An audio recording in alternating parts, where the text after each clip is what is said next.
নম্বরে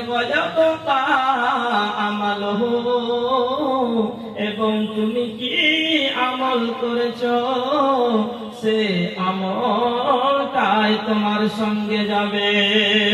ভাইরে আমার, বাবাজির কিছুই যাবে না আপনার সঙ্গে, আপনার সাথে কিছুই যাবে না। তাহলে আপনি কিসের আশায়, কিসের জন্য এই দুনিয়ার মোহে পয়সা ইনকাম করার জন্য, আয়ু ইনকাম করার জন্য আপনি ছুটছেন? যিনি আমাদের সৃষ্টিকর্তা সেই রবকে তো আমাদের সময় দিতে হবে। কাল কিয়ামত আপনি জান্নাত খানা লাভ করতে চান না, চান না বলেন? আপনি অবশ্যই জান্নাতে যাবেন, আপনি কি জাহান্নামে যাবেন? এই দুনিয়ার মনে আপনাকে ত্যাগ করতে হবে। তারপরে হাদিস আছে, ইবনে মাসউদ রাদিয়াল্লাহু তাআলা আনহু বলেন, রাসূল সাল্লাল্লাহু আলাইহি ওয়াসাল্লাম বলেছেন, বিশ্বনবী আমার একদিন একটা খালি চটাইয়ের উপরে ঘুমিয়েছিলেন। খালি বিছানায়, খালি বিস্তারে ঘুমিয়ে আছেন। খালি আমরা খাটে যদি ঘুমাতে যাই তাহলে আমাদের শরীরে দেহতে দাগ পড়ে যাবে। বিশ্বনবীর শরীরে দাগ পড়ে গিয়েছে, তিনার শরীরে দাগ হয়ে গিয়েছে। এবার আব্দুল্লাহ ইবনে মাসউদ বলছেন, ইয়া রাসূলুল্লাহ, ইয়া হাবিবাল্লাহ, ওগো আল্লাহ পাকের নবী, যদি আপনি আমাদেরকে বলতেন তাহলে আপনার জন্য একটা বিছানার ব্যবস্থা করে দিতাম গো নবী, আপনার জন্য একটা বিস্তারের ব্যবস্থা করে দিতাম গো নবী। তখন মহান আল্লাহ পাকের নবী বলছেন, আব্দুল্লাহ ইবনে মাসউদ রে, তোমার এই পৃথিবীর সাথে এত সম্পর্ক কিসের? তোমার এই পৃথিবীর সাথে এত ভালোবাসা কিসের? আমরা পৃথিবীতে এসেছি কিসের নাই? আরোহী ব্যক্তির নাই, পথ চলা ব্যক্তির নাই। একজন আরোহী ব্যক্তি যখন পথ চলে, রাস্তা দিয়ে চলে, যখন সে ক্লান্ত হয়ে যায় তখন বিশ্রাম নেওয়ার জন্য কোথাও গাছের ছায়া খুঁজে, আবার ওই গাছের ছায়া খোঁজার পরে সেখানে কিছুক্ষণ বিশ্রাম নেই, আবার ওই গাছটি ছেড়ে আবার ওই বৃক্ষটি ছেড়ে চলে যায়।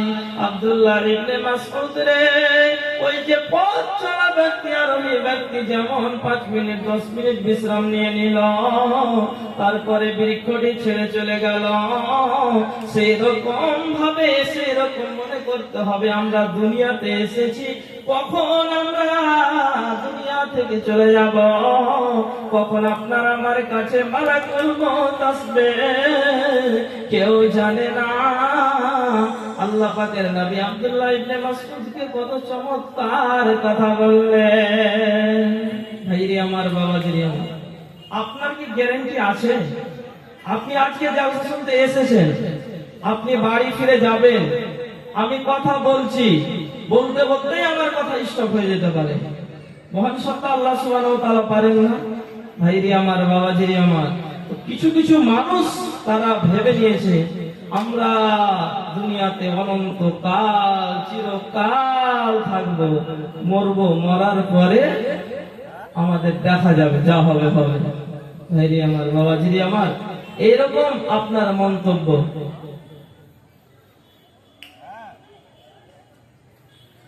তারপরে আছে আল্লাহ পাকের নামে হাদিসে কি বলছে, ওয়ালা লা তাজুলু কদম ইবনে আদম ইয়াউমাল কিয়ামাতি হাত্তা ইয়াসআলু আন খামসিন আন উমরিহি ফীমা আফনাহু ওয়া আন সাবাবিহি ফীমা বালাহু ওয়া আন মালিহি মিন আইনা ইকতাসাবাহু ওয়া ফীমা আনফাকাহু।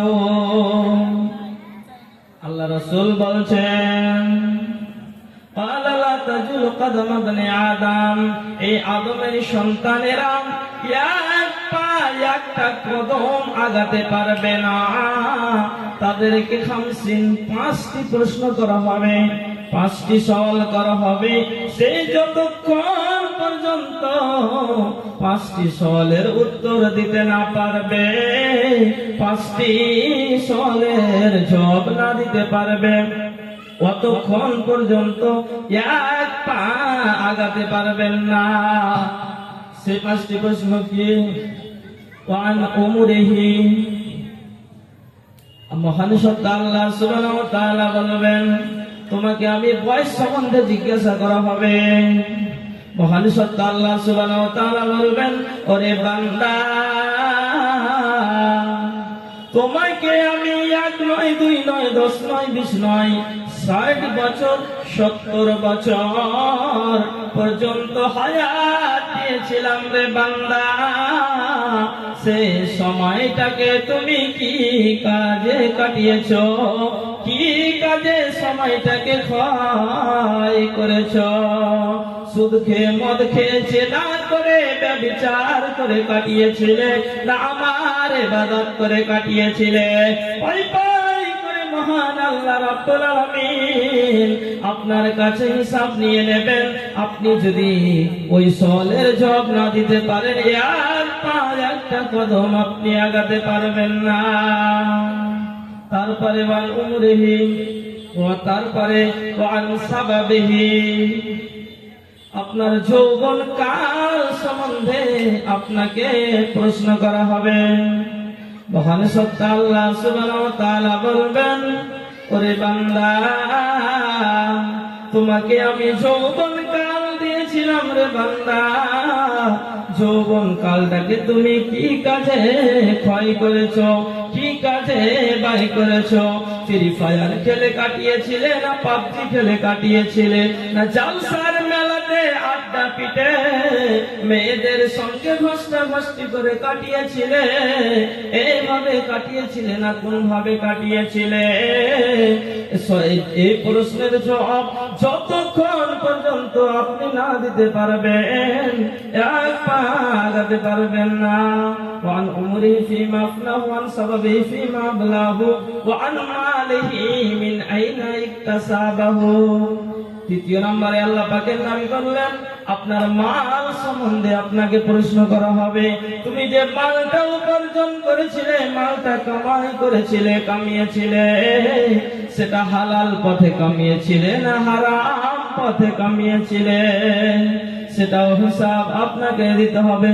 ওয়াফিমা আনফাকাহু, এবং সেটাকে তুমি কোথায় কি কাজে ব্যয় করেছ?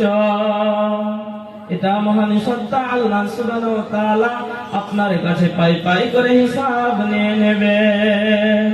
তারপর ওয়া মা জাআমিলা ফি মাআলিমা, এবার আলেমদেরকে প্রশ্ন করা হবে, মাওলানা সাহেবদেরকে প্রশ্ন করা হবে।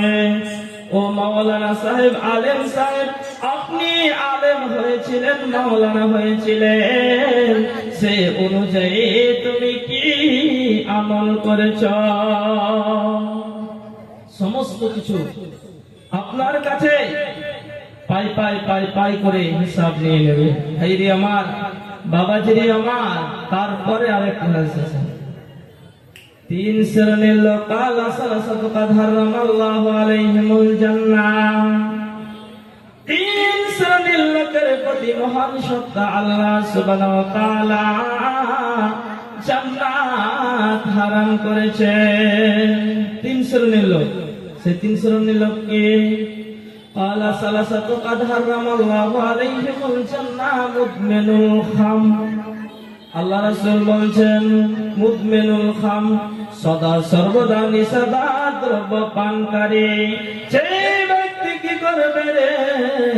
সদা সর্বদা নিষেধাজ্ঞ দ্রব্য পান করবে, ওই ব্যক্তি জান্নাতে যাবে না, ওই ব্যক্তি জান্নাতে প্রবেশ করবে না।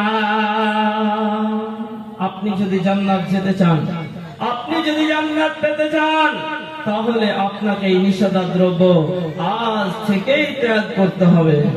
তারপরে 2 নম্বরে আল্লাহ পাকের নবী বলছেন, ওয়া আকুন, পিতা মাতার অবাধ্য সন্তান, ভাইরে আমার, বাবাজিরে আমার, অনেককে দেখা যায় মাতা পিতার সাথে সদ্ব্যবহার করে না।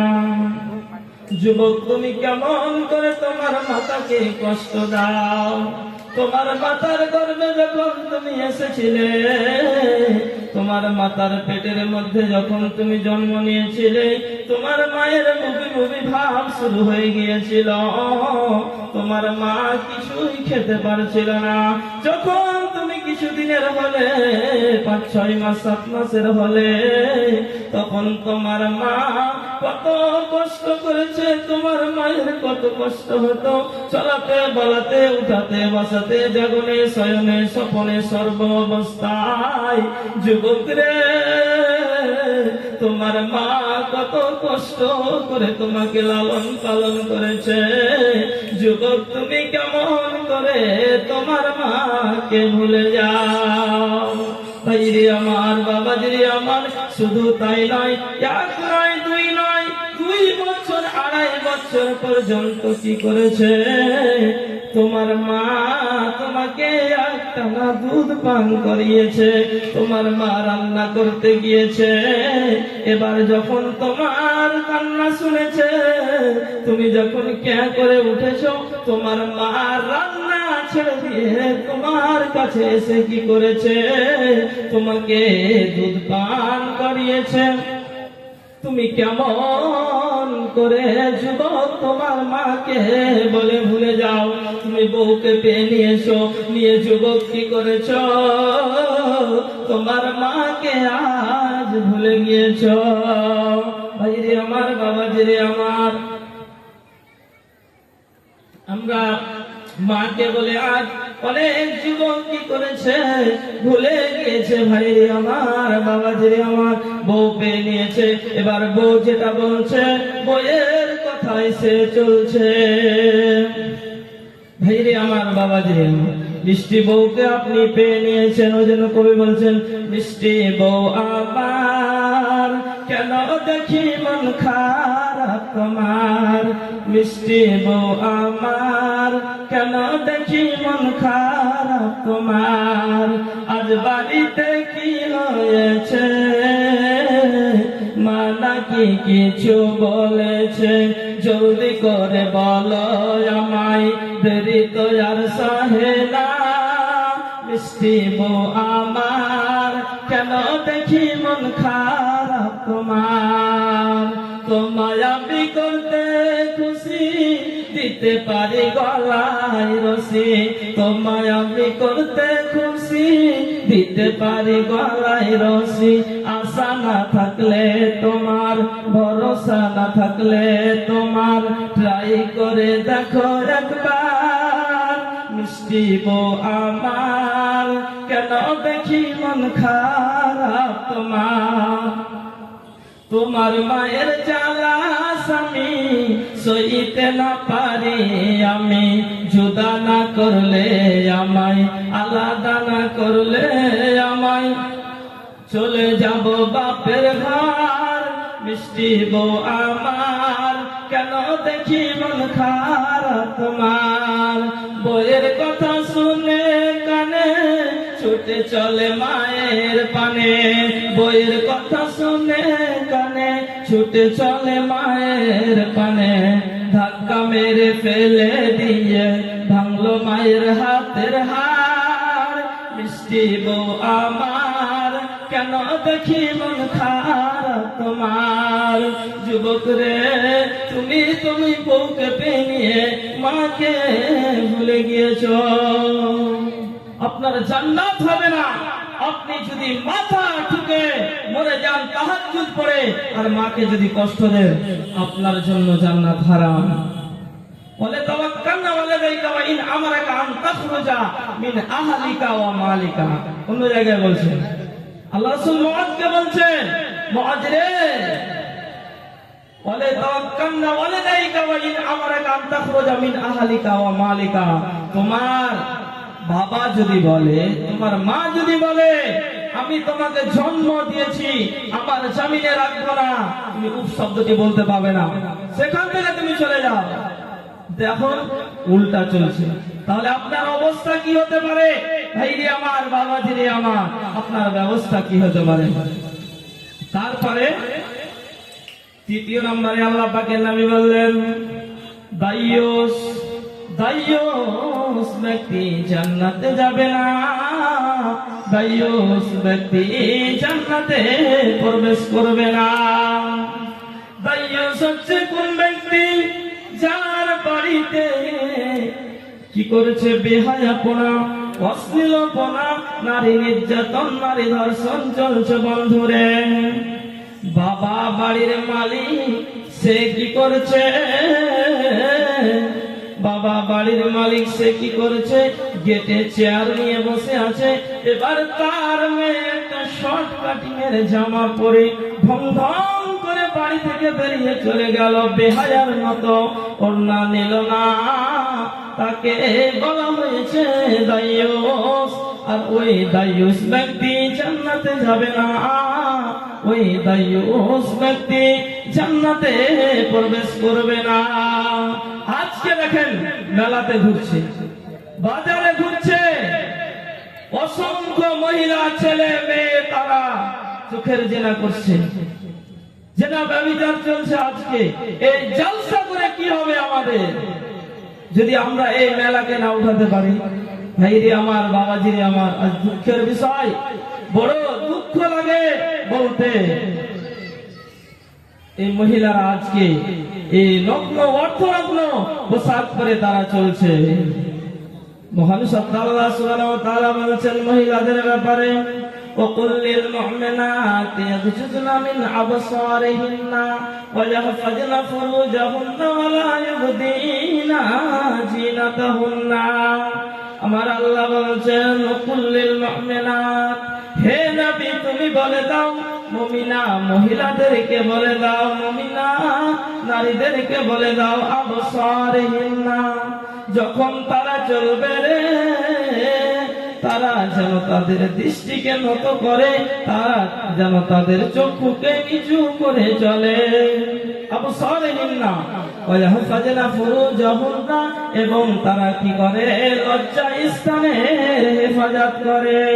ওয়ালা ইউবদিনা জিনাতাহুন্না, মারে বলরে, যখন তুমি রাস্তা দিয়ে চলবে তোমার জিনাত গুলোকে ঢেকে নেবে। জিনাত কি? চুরি, আলতা, ফিতা, এগুলো হচ্ছে জিনাত। মারে তুমি তোমার জিনাত গুলোকে ঢেকে নেবে, অঙ্গ প্রত্যঙ্গ গুলোকে ঢেকে নেবে। মারে বলরে আমার, ওয়ালা ইয়াজরিবিনা বিখুমুরিহিন্না আলা জুয়ুবিহিন্না, এবং কি করবে? তোমার বাবাকে বলবে, তোমার ভাইদেরকে বলবে, তোমার স্বামীকে বলবে, এমন একটা সালোয়ার জামফার এনে দেবে, এমন একটা ওড়না এনে দেবে, যাতে তার পুরো শরীর ঢেকে যায়। কিন্তু আজ মহিলারা নগ্ন, অর্থ নগ্ন হয়ে তারা জীবন যাপন করছে, চলছে। তাদের অবস্থা কি হতে পারে? অনেক হাদিস আছে, তো আমার সময় শেষ। আর একটি আয়াত বলে আমি আমার সংক্ষিপ্ত বক্তব্য করব। তারপরে আল্লাহ রাসূল বলেছেন, ওয়াল কাওয়াইদু মিনান নিসাইল্লাতী লা ইয়ারজুনা নিকাহান ফালাইসা আলাইহিন্না জুনাহুন আইয়াজানা সিয়াবাহুন্না। আমার আল্লাহ ওই মায়েদেরকে বলছেন, ওই মহিলাদেরকে বলছেন, মারে বলরে আমার, ওই মায়েদেরকে বলছেন যে মায়েরা বিবাহের আশা রাখে না, যারা শুকিয়ে গিয়েছে, কিশমিশের মতো হয়ে গিয়েছে, তাদের ভিতরে কোন যৌবন বিদ্যমান নাই, শেষ হয়ে গিয়েছে, তাদের ঋতু বন্ধ হয়ে গিয়েছে, তাদের মাসিক বন্ধ হয়ে গিয়েছে, ওই মায়েদের কথা মহান আল্লাহ রাব্বুল আলামিন বলছেন, মারে তোমার যদি মাথার কাপড় পরে যায়, বুকের কাপড় পরে যায়, লজ্জা স্থান কেউ দেখে নাই, তো আমার আল্লাহ বলছেন, মারে তোর গুনাহ হবে না, হবে না। কিন্তু ঢেকে রাখাই উত্তম, ঢেকে রাখাই ভালো। এখন দেখতে পাওয়া যায়, কি দেখতে পাওয়া যায়? দাদি আর মতি জালসা এসেছে, দাদি এমন ভাবে ঘুমটা পরে এসেছে, মেক্সি পরে, কানেকশনটা দিতেন বাইরে, এমন ভাবে সে দাদি ঘুমটা লাগিয়ে এসেছে আর পতি এসেছে, একবারে রাজধানী মেল কাঞ্চনজঙ্ঘা এক্সপ্রেসের মতো মধ্যখান দিয়ে চলছে। চলে না বাবা? যুবতী নারী যার ভিতরে 11,000 ফল রয়েছে, সে কি করছে? মধ্যখান দিয়ে রাজধানী মেল চলছে। আর তার দাদি কি করছে? বুড়ি, যার ভিতরে কিছু নাই, শুকিয়ে গিয়েছে, কিশমিশের মতন হয়ে গিয়েছে। সে কি করছে? খাড়ের দিকে নেমে যাচ্ছে। এবার পতি বলছে, কেনে কে দাদি ওই দিকে যাচ্ছে? বলছে, দেখতে পাচ্ছি না তুই মানুষ যে দেখতে পাচ্ছি না, তুই তো মানুষকে তোর ঘাড়ের উপরে চড়ে দিয়েছে। এটা হচ্ছে এখন নারীরা এখন এইভাবে চলছে। ভাইরে আমার, বাবাজিরে আমার, অনেক হাদিস আছে এর ব্যাপারে, অনেক আয়াত আছে। তো নারীদেরকে সতর্কতা অবলম্বন করতে হবে। তাই সর্বশেষে মহান সত্তা আল্লাহ সুবহানাহু ওয়া তাআলার কাছে দোয়া করি, মহান সত্তা আল্লাহ সুবহানাহু ওয়া তাআলা যেন আমাদেরকে এই দুনিয়ার মোহে ত্যাগ করার তৌফিক দান করেন এবং আমাদেরকে, আমার মা বোনদেরকে যাতে পর্দা করা, তারা যেন পর্দা করে চলে, এটাই আমার অনুরোধ। মহান সত্তা আল্লাহ সুবহানাহু ওয়া তাআলা যেন তাদেরকে পর্দা করার তৌফিক দান করেন। আল্লাহুম্মা আমিন। এখান থেকে আমি আমার বক্তব্য করছি। আসসালামু আলাইকুম ওয়া রাহমাতুল্লাহ। জাযাকাল্লাহ। খুব সুন্দর বক্তব্য শুনলাম আমরা, ওনার মূল্যবান বক্তব্য শুনলাম। এবারে আপনার যদি কোনো